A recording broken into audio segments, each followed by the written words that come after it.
बिस्मिल्लाहिर्रहमानिर्रहीम। Previous videos के अंदर हमने nephrotic, nephritic, tubulo interstitial nephritis को कवर कर लिया था। अब इसके बाद कंटिन्यू करते हैं।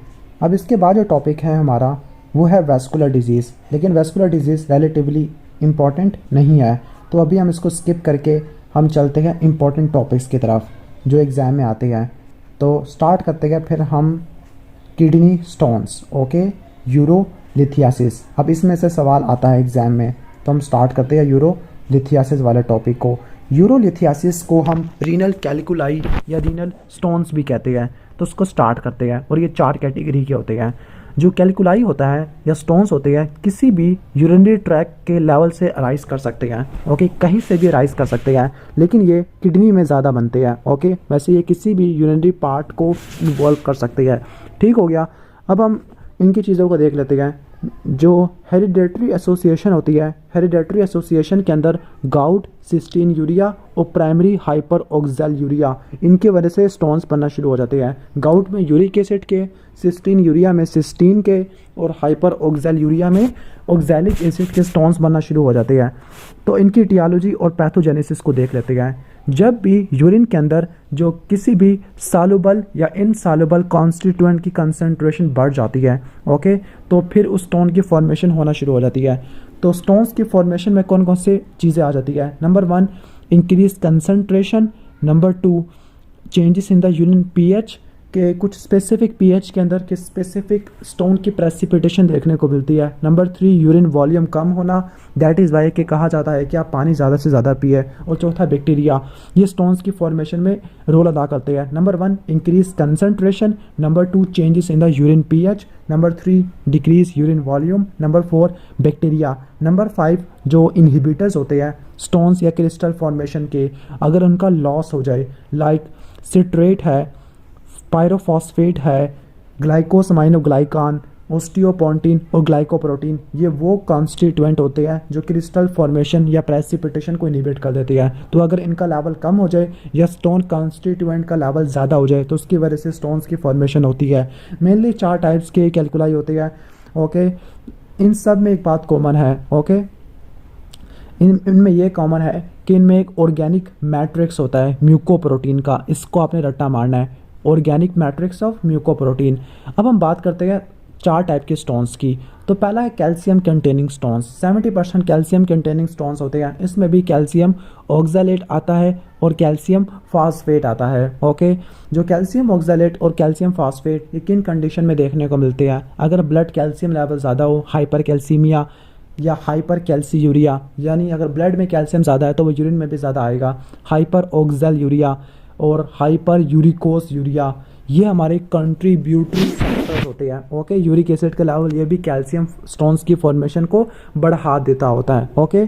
और जो ये स्टोन्स होते हैं कैल्शियम ऑक्सैलेट, ऑक्सैलेट का मतलब एसिड है, तो ये एसिडिक पीएच के अंदर प्रेसिपिटेट होना पसंद करते हैं। लेकिन जो बेसिक स्टोन्स हो गए वो बेसिक पीएच में प्रेसिपिटेट होना पसंद करते हैं। इसके बाद है ट्रिपल फास्फेट और स्ट्रूवाइट है, ओके। ट्रिपल फास्फेट या स्ट्रोवाइट, तो ये मैग्नीशियम अमोनियम फास्फेट वाले क्रिस्टल होते हैं। जो स्ट्रोवाइट होते हैं अल्कलाइन पीएच के अंदर प्रेसिपिटेट होना शुरू हो जाते हैं और ये बैक्टीरियल इन्फेक्शंस की वजह से क्रिएट होते हैं, लाइक प्रोटीएज की वजह से, क्योंकि जो प्रोटीएज होता है वो यूरिया को अमोनिया में कन्वर्ट कर देता है।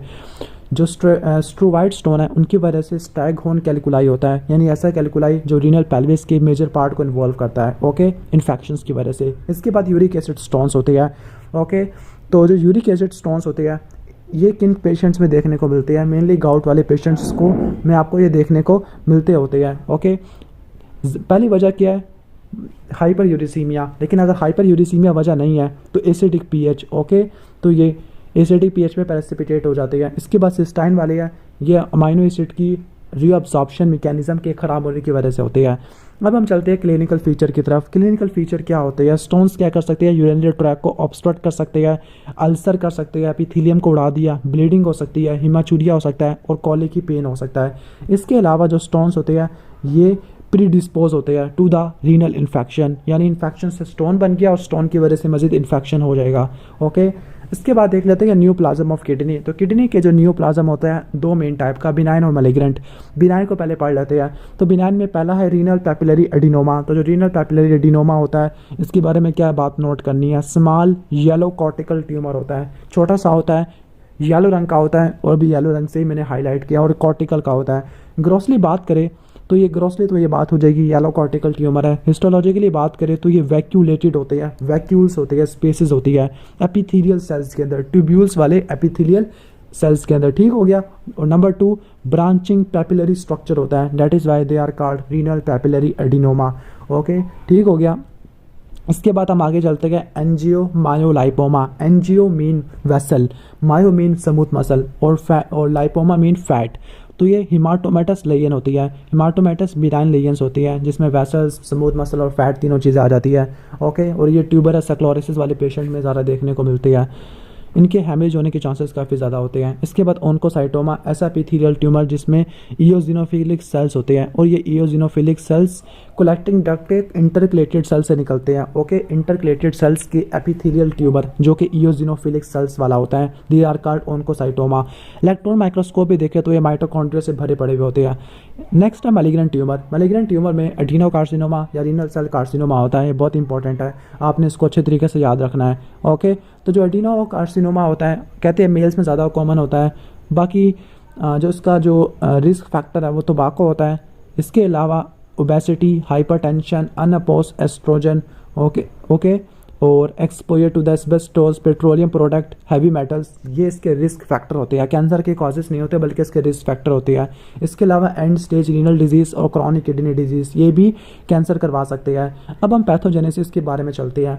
तो यहाँ पर जीन म्यूटेशन होती है। पहला है वॉन हिप्पल-लैंडो सिंड्रोम। वॉन हिप्पल-लैंडो सिंड्रोम में VHL जीन में म्यूटेशन होती है।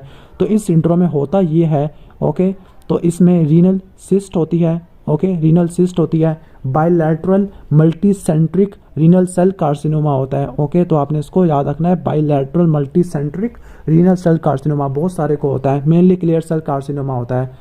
इसके बाद हेरिडेटरी लियोमायोमा और रीनल सेल सिंड्रोम, ओके, ये ऑटोसोमल डोमिनेंट सिंड्रोम है जिसमें FH जीन में म्यूटेशन आती है जो कि फ्यूमेरेट हाइड्रोटेस को इनकोड करता है। तो इन पेशेंट्स में आपको क्यूटेनियस और यूट्राइन लियोमायोमा देखने को मिलता है, ओके, और आपको पैपिलरी कार्सिनोमा भी देखने को मिलता है। इसके बाद हेरिडेटरी पैपिलरी कार्सिनोमा, ओके, तो ये सारे हम क्या पढ़ रहे हैं, इनकी ऑटोसोमल डोमिनेंट फैमिलियल कैंसर पढ़ रहे हैं। पहला था हमारा वॉन हिप्पल-लैंडो सिंड्रोम, दूसरा हमने पढ़ लिया हेरिडेटरी लियोमायोमेटोसिस। मायोमेटोसिस का मतलब है बहुत सारी जगह पे लियोमायोमा है। नंबर 3 है हेरिडेटरी पैपिलरी कैंसर। नंबर 4 है बर्ट होग ड्यूब सिंड्रोम जिसमें BHD जीन की म्यूटेशन होती है। यह वो जीन है जो कि फॉलिकुलिन को इनकोड करता है। तो पेशेंट में स्किन का, जिसको फाइब्रोफोलिकुलामा कहते हैं, यह होता है। स्किन में ट्राइकोडिस्कोमास भी होती है और एक्रोकोडोन्स भी होती है और पल्मोनरी और रीनल ट्यूमर्स देखने को मिलता है। अब एग्जाम में जो चीज़ पूछी जाती है वो क्लासिफिकेशन आती है जो on the basis of histology, cytogenetics और जेनेटिक्स के बेस पे होती है। तो पहला है क्लियर सेल कार्सिनोमा, दूसरा पैपिलरी और तीसरा क्रोमोफोब।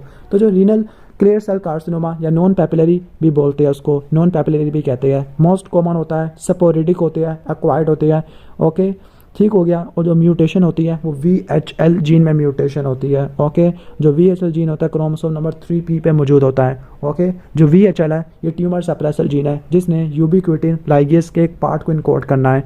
ये वो कॉम्प्लेक्स है जो कि प्रोटीन्स को डिग्रेड करवा देता है। लेकिन जब VHL जीन में म्यूटेशन होती है, ओके, यानी जब VHL जीन सही तरह काम नहीं कर पा रहा तो इसकी वजह से क्या होगा, हाइपोक्सिया इंड्यूसिबल फैक्टर का लेवल ज़्यादा होगा जिसकी वजह से ज़्यादा प्रोटीन बनेगी, ज़्यादा एंजियोजेनेसिस होगी जिसकी वजह से ज़्यादा ट्यूमरोजेनेसिस होगा। नंबर 2 है पैपिलरी कैंसर।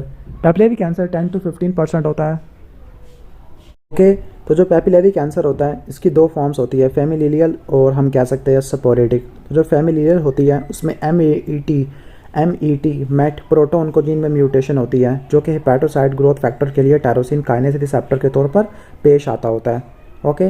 इसके बाद है क्रोमोफोब। क्रोमोफोब वाला ये कॉर्टिकल कलेक्टिंग डक्ट के इंटरकलेटेड सेल से निकलता होता है। इसमें मल्टीपल क्रोमोसोमल लॉस होता है, बहुत सारे क्रोमोसोम उड़ जाते होते हैं, लेकिन इसका प्रोग्नोसिस सबसे अच्छा होता है। इसके बाद XP11 ट्रांसलोकेशन कैंसर, तो इसमें एक जीन की ट्रांसलोकेशन होती है TIFI1, TIFI3। जो TIFI3 होता है ये X क्रोमोसोम से ट्रांसलोकेट कर जाता है, ठीक हो गया, P11.2, जिसकी वजह से TFE3 की ट्रांसलोकेशन बढ़ जाती है। इसके अलावा CD बिलेनी डक्ट कार्सिनोमा, ये मेडुलरी कलेक्टिंग डक्ट से निकलता है। अब मॉर्फोलॉजी के बारे में बात कर लेते हैं। तो मॉर्फोलॉजी की बेस पर पहला है क्लियर सेल कार्सिनोमा, तो ये सॉलिटरी होती है, सिंगल होते हैं, बड़े बड़े होते हैं, सेफेरिकल होते हैं, येलो ग्रे वाइट मैसेज होते हैं। इस्कीमिक नेक्रोसिस होगा, हेमरेजिक डिस्कलरेशन होती है।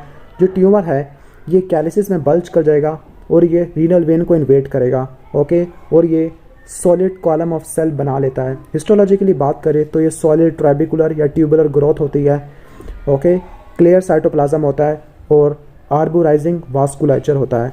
पैपिलरी कैंसर के बारे में बात करते हैं तो ये मल्टीफोकल और बायलैटरल होते हैं, हेमरेजिक और सिस्टिक होते हैं, माइक्रोस्कोपिकली क्यूबाइडल सेल्स होते हैं, इंटरस्टिशियल फॉर्म सेल और सैमोमा बॉडी होती है। क्रोमोफोब के बारे में बात करें तो ये पेल इयोजिनोफिलिक सेल्स होते हैं, पेरीन्यूक्लियर हेलोस होते हैं।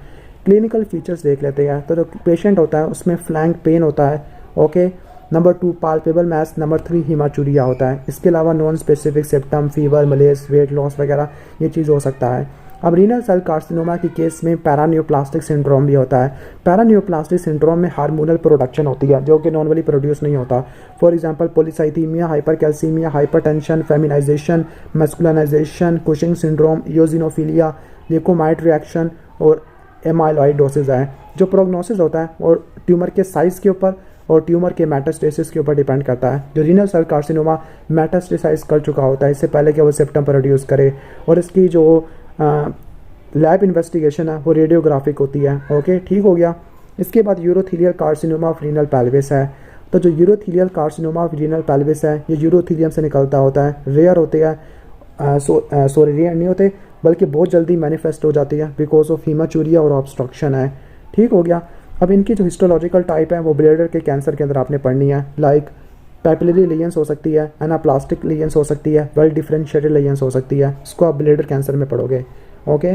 तो यहाँ पे आके ये टॉपिक ख़त्म हो जाता है। इससे पहले जो टॉपिक्स थे जो हमने स्किप किया उनको देख लेते हैं। यूरिनरी ट्रैक ऑब्स्ट्रक्शन है जिसको ऑब्स्ट्रक्टिव यूरोपैथी है, उसको आप पढ़ लेना खुद, ओके।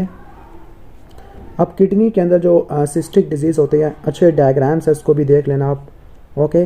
सिस्टिक डिजीज़ किडनी के आ सकते हैं, ऑटोसोमल डोमिनेंट जो कि अडल्ट में होता है और ऑटोसोमल रिसेसिव ये बच्चों में होता है, ओके। तो इसको आप याद कर लेना।